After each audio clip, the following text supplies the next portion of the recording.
everybody to Talk to Me Nice DC. Today we're going to be talking about, are relationships transactional? So I want to start off by asking everybody, do you think relationships are transactional? Janita, let you start it off. I think so. I mean, I think there is definitely a give and exchange that happens amongst you and your partner, whether it be you and a girlfriend, you and a husband and wife, whatever your situation is, there's definitely transactions that need to transpire in order for both parties to be happy. Okay. Jay?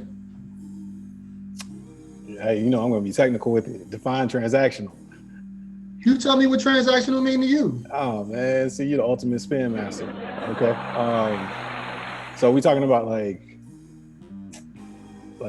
financial exchange? Are we talking about like service? When you hear transactional for you, not anybody else, for you, how does that translate for you? What does that mean to you as a man dating somebody or in a relationship? I mean, my background's in business, so it's always going down to money. I think the more appropriate way to view it is, one, yes, they're transactional, but I don't want to say a quid pro quo where it's like you do this and then I do that, but each person has to carry their weight in a relationship.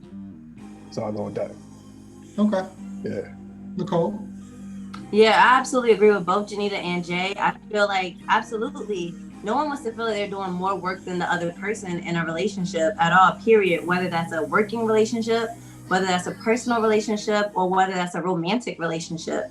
Everyone wants to feel as though they are appreciated and they want to show appreciation to the other person. So absolutely, there are transactions that occur. Okay, I think you all make some great points. For me, I believe relationships are transactional, and for many different reasons, but mainly because no matter who you are, what you expect something. It may not be something material. It could be physical, it could be emotional, but you expect something. So whether we want to admit that to ourselves or not, I feel like there's always some form of transaction, whether it be both or just one way. So I want to let you all guys introduce yourself, give you a little bit of your background, who you are, where you're from. Janita, let you start it off. So hi there, I'm back once again. My name is Janita, and I am a program manager within the federal government, but also outside of that, outside of my 9 to 5, I'm also an entrepreneur. I'm the founder of STEAM Forward Academy, as well as the co-founder of Facilitate to Motivate. And I'm involved very heavily with people along the STEM, which is science, technology, engineering, and math spectrum. I love coming on the podcast and having these discussions, so I'm looking forward to today. Okay, Nicole. Thank you so much. Hi, everyone. My name is Nicole. I live in the DMV area. I also work for the government. I'm in science policy. And similar to Janita, I am also an entrepreneur. I do a lot of consulting work where I'm able to provide my services for STEM programming and other needs that anyone may have related to STEM fields. Awesome. Jay? Hey everyone, this is Jay Hobbs. I'm originally from Cleveland, Ohio, but I'm based in the DC area now. I've been here since 2007, and I love it. Okay. So continuing on, if you're on a date as a man and a woman, do you expect your counterpart to basically provide or do something in return if you're taking care of the date or if you're on the date, from your point of view? Well, when you say get something in return, what you mean? And who is this? Is this a first date? Is this my man? We need some time frames. Let's just say for you, it's your first date. A gentleman's taking you out. Are you expecting him to take care of the dinner, being that it's your first date, or are you expecting to go Dutch? What are you expecting, for you? If it's a first date, I'm expecting that the gentleman is paying for the dinner. I'm also expecting that he has planned the date, or at least put some effort into, trying to make the first date something that will be memorable. There's no going Dutch. If I wanted to go Dutch, I can hang out with my friends. Okay, so elaborate. You said you expect him to pay and plan. Uh, Give me some reasons why you expect that, or what is your reason for that?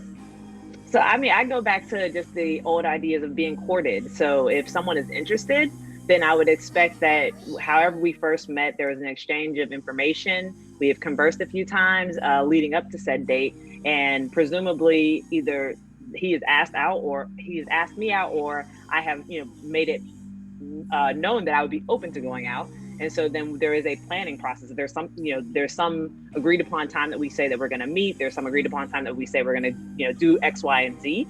I'm not saying you need to plan a, 5-star outing, but there should be something a little bit more than just, hey, I guess pandemic. I'm also talking pre-pandemic times as well. So let's also put that in perspective. But pre-pandemic, I would expect something more than, hey, you want to come chill at the house? Let's watch Netflix on a first date. I Okay. would expect you putting forth effort to try to do something that allows us to engage, allows us to communicate with one another, get to know each other. To me, going to like the movies on a first date is definitely like the most horrible first date because you're not talking, you don't get a chance to get to know someone. So, yeah, I would expect that whatever outing that we're doing, he would likely pay. Yes. Okay. Nicole. Yeah, I want to second. I also expect for a man to provide and show me, how he's able to demonstrate using his resources on a first date. I'm not one that wants to plan the first date either. And I think I grew up where I grew up in a household with both my mother and my father always took us out on dates when we were younger. Now, it wasn't like a romantic date, but my father definitely demonstrated to me how you should be treated and courted, just like Janita noted, as a lady. And I do think that there are things that someone can do based on how their pockets are lined up. It doesn't have to be something expensive, but thoughtfulness goes a very long way. And Mm-hmm. for me, thoughtfulness is what it's all about. If I mention, hey, I would love to go to this park that I've never been to, that's a free date right there. We can meet up at the park. We can walk, we can talk. Like, I'm so excited. Like, you actually listen to something that I noted. And that doesn't necessarily have to involve a monetary resource, but that involved a listening resource and you actually demonstrating that you care about things I'm interested in and you want to show me a great time. Awesome. Jay. I kind of want to flip this conversation. So I'm 39, so I've been through like dating, multiple times, right? And it typically goes the same way. I've had conversations with women about, what their expectations are, just general conversations. And it usually like everything falls on the male. Um, so from the initial approach, women that I've come across are like, oh no, I'm not, going to say anything to that guy, or I'm not walking across the room. Well, a lot of what we have to do is just kind of like take the first leap, the risk to even, enter into a date or a conversation or whatever it may be. So we're starting off there. Then we have to carry the conversation and make sure that you're interested in us, right? And then we have to win you over. And then after that, we have to follow up, take you on a date or whatever else may proceed after that. So it just seems like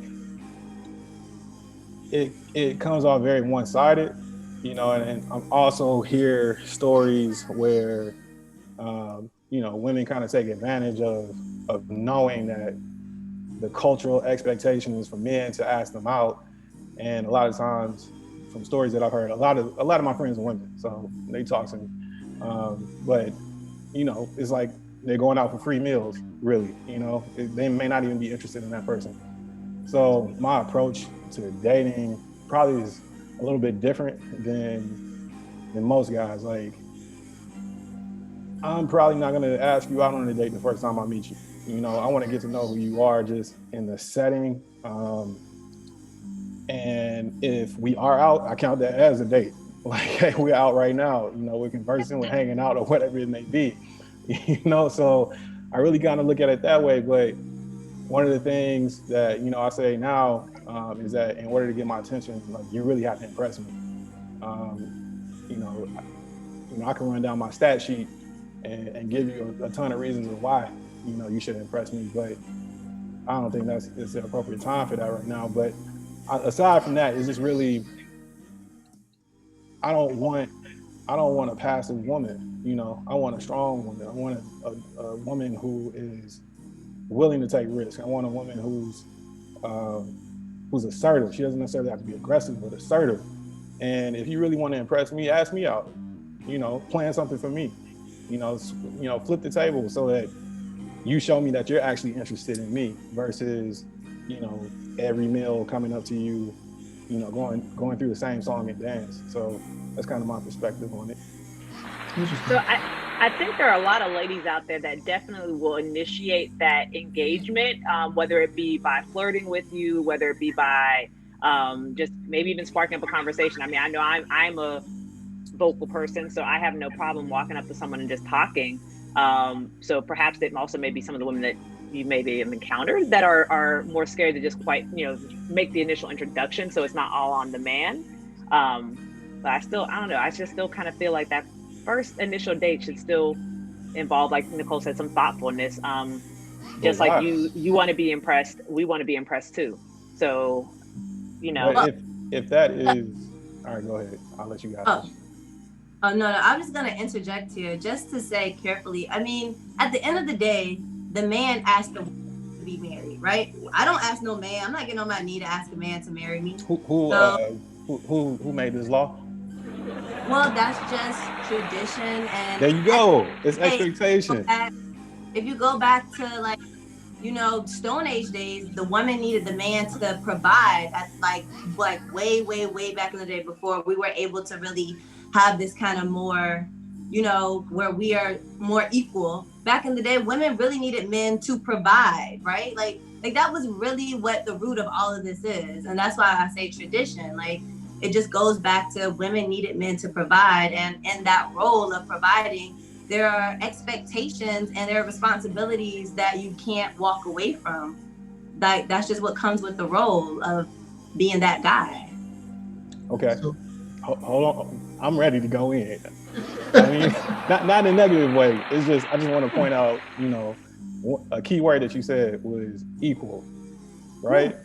So back in the day when, let's go with, women didn't have rights or equal rights, or women couldn't work. The culture was women had to stay home, take care of kids, all that kind of stuff. So in those situations, women needed men to provide, to be able to navigate socially and navigate through business or whatever it may be, employment, all that kind of stuff, in order to provide a household, food on the table, all that kind of stuff. But women, as resilient as you guys are, have fought and fought and fought. And I really think that you guys are, in comparison to back in the day, are really in an equal position. I mean, if you kind of look at right now, we have Kamala Harris, in office or soon to be in office. And that's the second highest position in the United States, right? So if we're looking at equality, we're looking at evolution, you can't just lean on, oh yeah, tradition, and this is how it used to be, so this is how it should be. Well, if we go back to that thought process, then that backtracks a lot of the progress women have made. So if we are talking about equal footing, if we are talking about progress, if you want to be equal, act equal. I don't really feel like everything should be placed on, one gene pool. I see where you're coming from. I don't agree with that, but I do see where you're coming from. So I want to touch on that. You both make some very interesting points. Two things I want to point out, upbringing and expectations. So your upbringing, whether that be, like you said, Nicole, you watched, people around you and how your father, provided in your family. And there are a lot of women who have that or who had that. And there are some women who don't. So for instance, you have in that situation, you have women who come from that background who are used to having that type of provider, but they are also taught to be nurturers. Now, on the other hand, you have women who want that background, but who aren't nurturers. So then you have, on the other side of the spectrum, you have the men, like for instance, Jay, who may be a provider or may not be a provider, but it comes to matching with the correct partner. So you're not going to have everybody who feels the same way about how to provide or how to present themselves in a relationship. And to your point, Jay, that's a good point. Women have made leaps and bounds in society, and getting to a point where you want to look at relationships the same way, give the same expectations, is called evolving. That's something that takes time. That's something that we have to have conversations about um, in our community, which we don't. Um, and then you do have some people that take advantage on both sides, men and women. And there are a lot, especially in DC, there are a lot more successful women than men.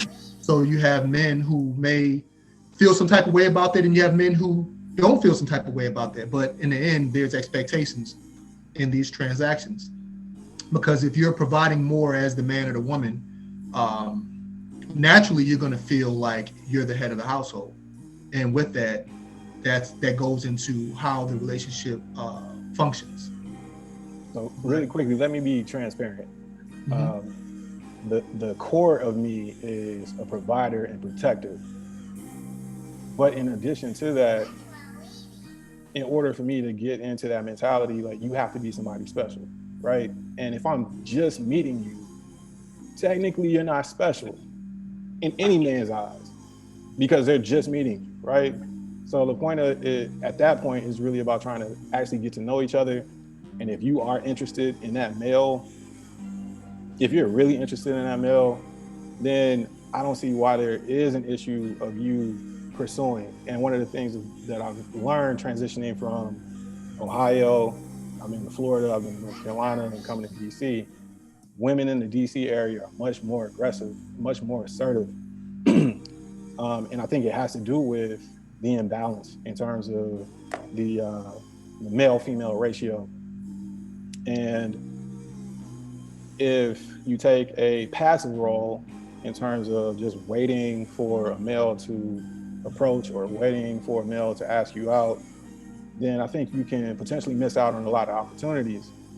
Because as I see it, um, I walk into different rooms, and like I said before, I have a lot of female friends, and they tell me, hey, like, a lot of these women like you, right? And I'm like, no. Most of the time I'm oblivious to it, because you guys don't say anything, you guys don't show anything. So it's not like everywhere we go, like, we're on the hunt or on the prowl for women.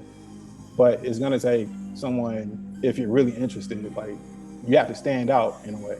And I'm just not so sure in 2020 that a passive role is going to get you what you want. Like, if you go to work and you're trying to get a promotion, or if you're trying to get a raise or whatever it may be, I don't necessarily think you're gonna take a passive approach, right? You're gonna go for what you want. And I just kind of look at it the same way. And don't get me wrong, I don't feel like, it should be that way all the time. But if you are interested, I don't really see a problem with you showing interest. Okay. Yeah, I mean, that's understandable. I mean, it goes both ways. I mean, if you want something, you say something. I mean, closed mouths don't get fed. That goes across the board. And when we don't speak, especially when it comes to selecting our partners get selected for us.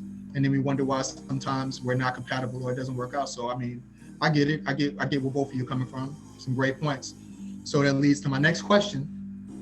Now I ask this to the ladies first. In a relationship, if you're providing more, would you automatically, or would you feel like that you're the head of your relationship if you're providing more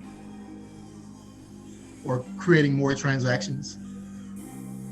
So are we talking about this is my husband? No, just any relationship, any situation. So I feel having that, kind of lopsided mentality is not positive. I feel that you should not really think about I'm doing more or less than this person. If we are partners on a team, then no matter what my role is on that team, I should be contributing just as much as you are contributing, whether that is in a relationship, whether that is in a marriage. And there will be different roles that each partner will play in there.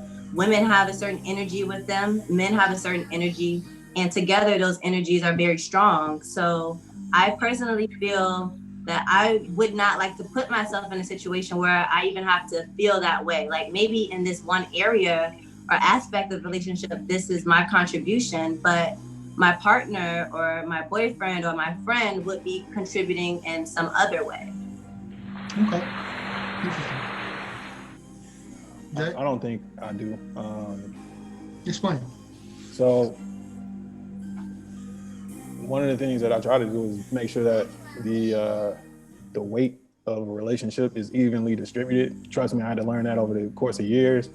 But you also have to communicate, because something that you're doing that you feel is of significant value may not hold the same weight to the person that you're in a relationship with. So you feel like you're giving and giving and giving, but that's not necessarily what that person needs in order to feel your value or feel your worth in the relationship. So you really have to have a conversation about, what the expectations are in a relationship and how you guys are going to work together. There was I think a comedian named T.K. Kirkland, and he was like, he said, "Baby, I'll handle state and federal. You just take care of local." So I kind of adopted that, that mentality. But it's just, you interject where you can, and when I say local, I mean it could be just like, it could be things that are significant, but you just kind of want to have a balance and communicate to make sure that everybody feels appreciated in that situation. Okay. Janita? Yeah, I mean, I agree with both of your statements. I think that there will be situations in which you will almost, if things are running as they should be functioning, that there will be moments in which you all are both wearing kind of that head of household or head for a different aspect type of role, because you are the partners in the situation. So there may be times in which you're picking up more slack or I'm picking up more slack, but it shouldn't be if it's a situation where there's one person that's 100% doing all the heavy lifting and doing, carrying the relationship financially, emotionally, every way that you can, then that wears down on that person. So I could see where that could create a sense of power, or maybe a sense of intimidation from the person that is not contributing as much. But again, back to what Nicole had said and what Jade said, you're contributing elsewhere if you guys have a well-balanced relationship. So I would just try to avoid a situation where there's a singular person that's doing all the heavy lifting in any relationship, and just communicate who can do what, where, when, and how. Exactly. I believe that when you first start dating and you're building something, you're creating a culture. And in that culture, you're creating these expectations and you're creating personas of who, like you guys said, you divvy up the roles in a relationship, and they shouldn't just be divvied up just to, divide it, but based on your strengths, not your weaknesses. Because if, you make all the money, but you're horrible with money, you shouldn't be managing the bills.